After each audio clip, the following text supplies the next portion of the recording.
সুতরাং আজই সিদ্ধান্ত নিন, আপনি কি অন্ধভাবে ধর্ম অনুসরণ করবেন, নাকি নিজের চোখ কান খোলা রেখে নিজের বুদ্ধি বিবেককে কাজে লাগিয়ে সত্যকে গ্রহণ করবেন।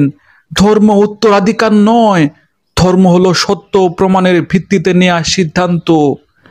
বাপ দাদা যদি সত্য পথে থাকেন তাহলে সেটা আঁকড়ে ধরুন, কিন্তু তারা যদি ভ্রান্তিতে থাকেন তবে তাদের ভুলকে আল্লাহর নামে চালানো ইমানের সাথে বিশ্বাসঘাতকতা, নিজের সাথে বিশ্বাসঘাতকতা। আপনি যদি চান কোরআনের আলো, কোরআনের সৌন্দর্য সবার কাছে ছড়িয়ে যাক, তবে ভিডিওতে লাইক দিবেন, কমেন্ট করবেন এবং চ্যানেলটি সাবস্ক্রাইব করে পাশে থাকবেন। স্বাগতম মহাগ্রন্থ আল কোরআনের ধারাবাহিক তাফসিরে। আজকে ইনশাআল্লাহ আমরা পবিত্র কোরআনের সূরা মায়েদার 104 নম্বর আয়াত নিয়ে আলোচনা করব। এই আয়াতে মহান আল্লাহ রাব্বুল আলামিন বলেন, وَإِذَا قِيلَ لَهُمْ تَعَالَوْا إِلَى مَا أَنزَلَ اللَّهُ وَإِلَى الرَّسُولِ قَالُوا حَسْبُنَا مَا وَجَدْنَا عَلَيْهِ آبَاءَنَا أَوَلَوْ كَانَ آبَاؤُهُمْ لَا يَعْلَمُونَ شَيْئًا وَلَا يَهْتَدُونَ।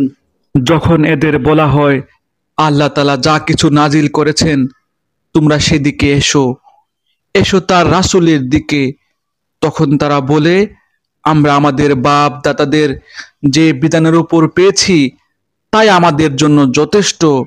যদিও তাদের বাপ দাদারা সত্য মিথ্যা সম্পর্কে কিছুই জানতো না এবং তারা হেদায়েতের পথেও চলতো না।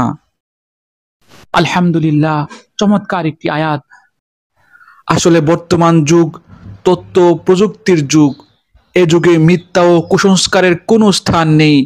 তাই সত্য ধর্ম গ্রহণের জন্য চোখ কান খোলা রাখতে হবে। সত্য মিথ্যা যাচাই বাছাই করে ধর্ম গ্রহণ ও পালন করতে হবে। আপনাকে নিজের ধর্মগ্রন্থ ও ধর্মীয় বিধিবিধান খোলা মন নিয়ে পড়তে হবে, পাশাপাশি নিজের বিবেককেও কাজে লাগাতে হবে। ধর্ম উত্তরাধিকার নয়, ধর্ম হলো সত্য প্রমাণের ভিত্তিতে নেওয়া সিদ্ধান্ত। বাপ দাদা যদি সত্য পথে থাকেন তাহলে সেটা আঁকড়ে ধরুন, কিন্তু তারা যদি ভ্রান্তিতে থাকেন তবে তাদের ভুলকে আল্লাহর নামে চালানো ইমানের সাথে বিশ্বাসঘাতকতা, নিজের সাথে বিশ্বাসঘাতকতা।